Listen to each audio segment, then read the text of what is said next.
and if you are just joining us right now, we are excited to be joined by 4 esteemed coaches out of the Sac Joaquin section. Real quick, I'll give their names, even though you guys already know them anyway.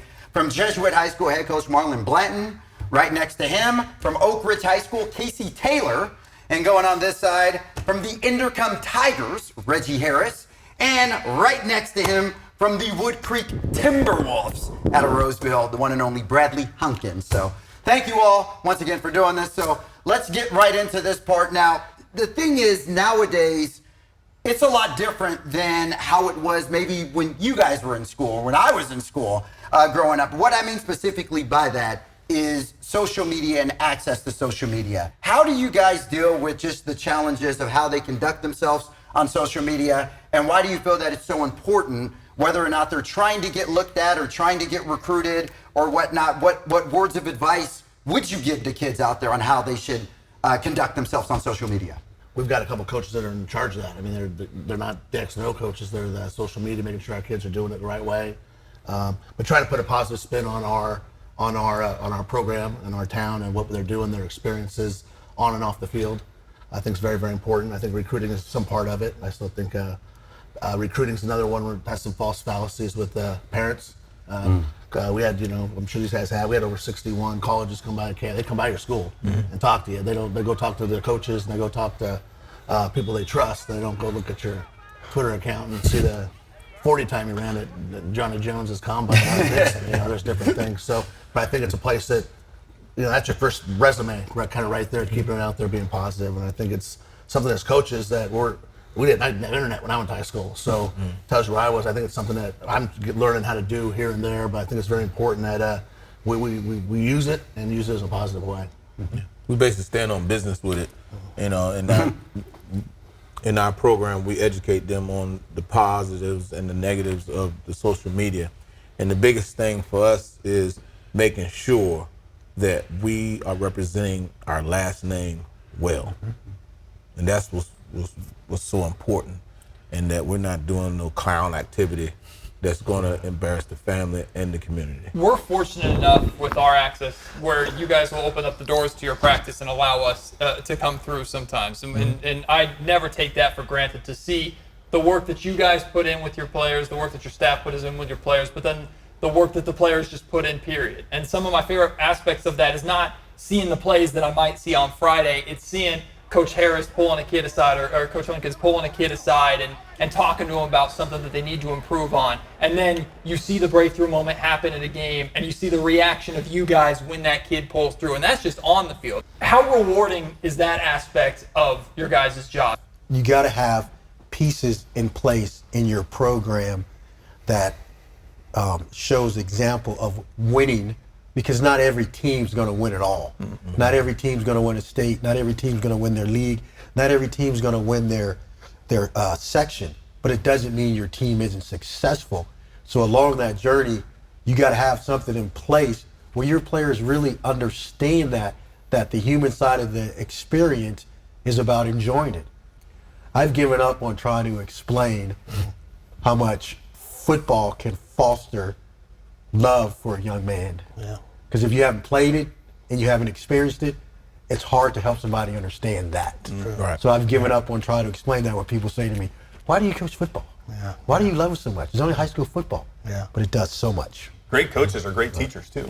And those moments occur in a physical or open environment, right? An arena where it's like, oh man, he made that right read on mid-triple and pitched that ball out. That was really good, Joey. And that ball was in the right spot and everything was perfect about it when he had been struggling, putting the ball in the dirt. But those moments happen and you're just like, you can't be more, because it's just going to click from the moving forward. It's like when the kid, my sons learned how to walk, right? They're bear crawling and all of a sudden they took that first step and it was really nasty the first time it happened. But after that, they started to walk and it was way cleaner, right? It got better. I had a couple of teachers when I was over at Del Oro, kind of like, oh, you just coach football, and I go, well, and they were math teachers and they were in the staff lounge and they were excited about how they failed like 16 kids on this test. And I go, I failed 16 kids. That's kind of a that's kind of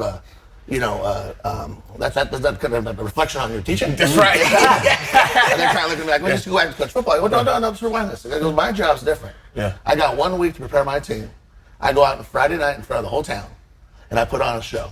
Okay, they're up there. I know I with my wife a lot, so I know they're not taking all great things about me. They're talking about you, your family, they're talking about how bad you are, your kids, all this stuff. Then they can go online with a different name, talk bad about you, your family, whatever. No thing on there. Okay. Well, imagine being a math teacher out there, and Jimmy John don't know how to do 4 + 4. Right. Boo, good. You're my teacher. You suck. You know. So there's a lot to that. You know, I don't think people understand our jobs. It's a lot. And it's really out of control, to be honest with you. There's so many parents are unrealistic, and just in general, people in general. And it's about these kids having a great experience. That's what it's all about. You know, so I think it's very important for us as leaders to really make sure our kids love football, and we're continuing to do it the right way. And I'm glad to see numbers are up at my school. I don't know about your guys' schools, but it's great. You know, so it's getting back up. I think so. That's a good sign. We're gonna wrap up with this because the season is getting going. These are just 4 of the unbelievable programs that we have in the Sac Joaquin section. The talent just gets better and better every single year, which is a boon for all of us, but especially us who get to watch these games. Oh yeah, and cover them. Yeah, for a living.